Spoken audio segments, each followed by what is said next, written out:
जय माताजी मित्रों, केम छो बधा। आज આપણે ચાર ધામમાંથી એક ધામ એટલે કે જગન્નાથની યાત્રા વિશે વાત કરવાના છીએ। તો મિત્રો, આજના વિડીયોમાં આપણે જાણીશું કે આપણે જગન્નાથ કેવી રીતે જવું, જગન્નાથ રહેવા જમવાની સગવડ શું છે અને દર્શન કરવા માટે કેટલા દિવસનો પ્લાન કરવો પડે, બીજું કે યાત્રા દરમિયાન આપણો ટોટલ ખર્ચો કેટલો થશે।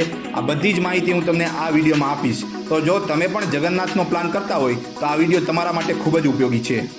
હવે મિત્રો, આપણે વાત કરીએ કે આપણે જગન્નાથ કેવી રીતે પહોંચવું। તો જગન્નાથ જવા માટે આપણી પાસે બે ઓપ્શન છે, એક છે પ્લેન અને બીજું છે ટ્રેન। તો ટ્રેનની વાત કરીએ તો ગુજરાતના અમદાવાદમાંથી દરરોજ પુરી માટે ટ્રેન ચાલે છે। તો તમને તે બધી જ ટ્રેન વિશે માહિતી આપીશ। તો સૌથી પહેલાં તો આપણે ઓખાથી પુરી એક્સપ્રેસની વાત કરીએ, જેના ટ્રેન નંબર છે 20820। તે દર બુધવારે ઉપડે છે અને ડાયરેક્ટ પુરી સુધી જાય છે। અને બીજી ટ્રેનની વાત કરીએ તો તે છે અમદાવાદથી પુરી સુપરફાસ્ટ એક્સપ્રેસ, જેના ટ્રેન નંબર છે 12844। આ ટ્રેન પણ ડાયરેક્ટ પુરી સુધી જાય છે। અને એક બીજી ટ્રેન ચાલે છે ગાંધીધામ કચ્છ સાઈડથી, તે પણ ડાયરેક્ટ પુરી સુધી જાય છે। તેના ટ્રેન નંબર છે 22973। આ બધી જ ટ્રેનમાં તમે તમારી સ્લીપર સીટ બુક કરાવીને પુરી સુધી પહોંચી શકો। સ્લીપર સીટની આવક જાવકની ટિકિટની વાત કરું તો 1800 રૂપિયા થશે। તો આ તો વાત થઈ ટ્રેનની। જો તમારે પ્લેનમાં જવું હોય તો અમદાવાદથી ભુવનેશ્વર સુધી ડાયરેક્ટ ફ્લાઇટ મળી જશે। પછી ભુવનેશ્વરથી તમારે ટેક્સી અથવા બસમાં જવાનું રહેશે। ભુવનેશ્વરથી પુરીની દૂરી 68 કિલોમીટર છે। હવે પુરી રેલવે સ્ટેશનથી જગન્નાથ મંદિરની દૂરીની વાત કરીએ તો તે 2 કિલોમીટર છે। તો તમે ઓટોમાં મંદિર સુધી જઈ શકો છો। ત્યાર પછી આપણે પુરીમાં ક્યાં રોકાવું તેની વાત કરીએ તો તેના માટે તમારી પાસે બે ઓપ્શન છે। એક તો મંદિરની આસપાસ હોટલ અને ધર્મશાળા તમને એકદમ સસ્તા રેટમાં મળી જશે। ધર્મશાળાની વાત કરીએ તો 200 થી 500 રૂપિયામાં મળી જશે અને હોટલ પણ તમને 500 થી 2000 સુધીમાં મળી જશે।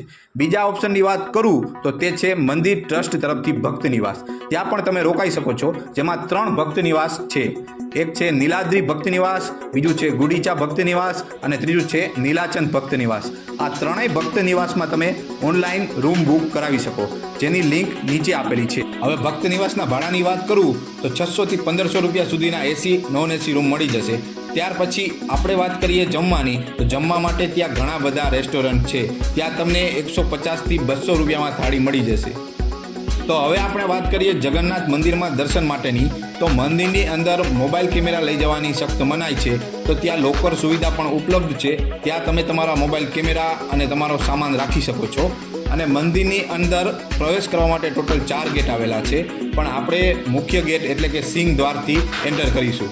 દર્શન કરવા માટે લગભગ 1 કલાક જેવો સમય લાગી શકે। તો તમે મંદિરની અંદર જાઓ અને દર્શન કરો ભગવાન શ્રી કૃષ્ણ, ભાઈ બલરામ અને બહેન સુભદ્રાના।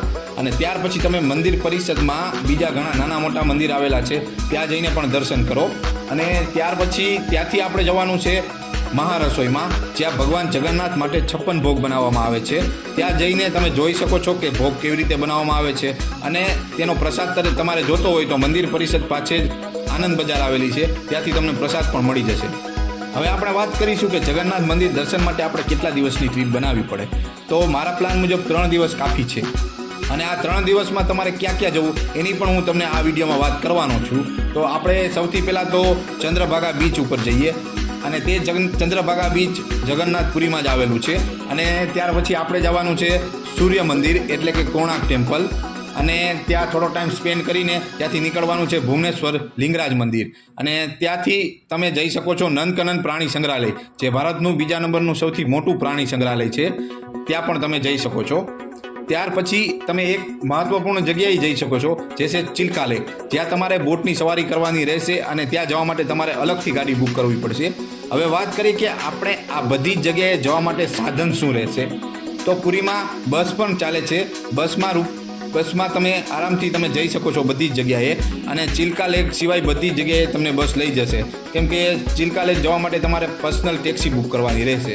અને ટોટલ બસ સિવાય પણ તમે બધી જગ્યાએ જવા માંગો છો તો ટેક્સી દ્વારા પણ તમે બધી જગ્યાએ જઈ શકો। ટેક્સીવાળો 500 થી 700 રૂપિયા ભાડું લેશે અને બધી જગ્યા કવર થઈ જશે। હવે વાત કરીએ તો જગન્નાથપુરી દર્શન કરવા માટે આપણે કેટલો ખર્ચો થશે તેની વાત કરીએ। તો જગન્નાથપુરી દર્શન કરવા માટે 3 દિવસનો પ્લાન કરો તો એક વ્યક્તિના 6000 રૂપિયા ખર્ચો થશે, જેમાં ટ્રેન ટિકિટ પણ આવી જશે। તો મિત્રો, અહીંયા આપણી યાત્રા સમાપ્ત થાય છે। અને યાત્રાને લગતો કોઈ પણ પ્રશ્ન હોય તો વિડીયોમાં કમેન્ટ કરો અથવા ઇન્સ્ટા આઈડી ટેમ્પલ ટ્રાવેલમાં મેસેજ કરો। મળીએ એક નવી જ યાત્રા અને એક નવા જ વિડીયોમાં। બધા મિત્રોને જય માતાજી।